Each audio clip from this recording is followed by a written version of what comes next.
So I had another short plan for today that I've already recorded, but when I woke up this morning, I checked the comments from yesterday's and something stuck out to me that caused me to reevaluate the game, because there were a few things that I didn't mention and I may have jumped the gun a little bit on my critique. First and foremost, I didn't take into account the fact that Purdy was likely playing this game hurt. I think we can all agree that he may have been cleared, but you could visibly see how his toe was affecting his play. But second, and probably the most important, I didn't mention the fact that there were multiple drops in that game. I believe it's important to take a step back and look at yourself in the mirror and ask yourself, was I wrong? And so I did that. Yesterday, I made a mistake when I said that I thought Purdy had a horrible game. I went back this morning and I looked at all of the incompletions that Purdy had in the game. Now, while his toe likely affected his ability to throw the ball and caused some of those footballs to sail, that doesn't excuse the most egregious thing I saw when watching the All-22. You see, Purdy can control where the ball goes, but he can't control the abilities of his receivers to catch the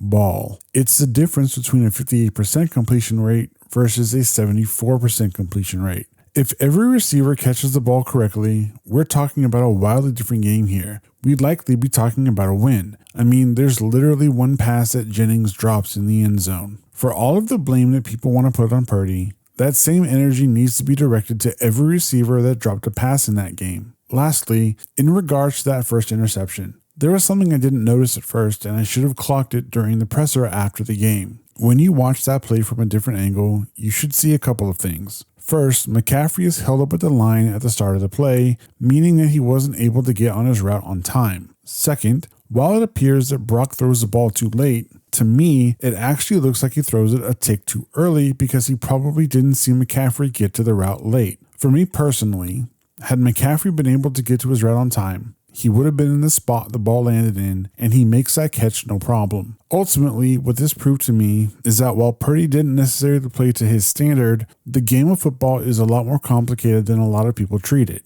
It's easy to say that Purdy had a horrible game, but if you take a step back, it's easier to admit that he wasn't as bad as people want to believe he was.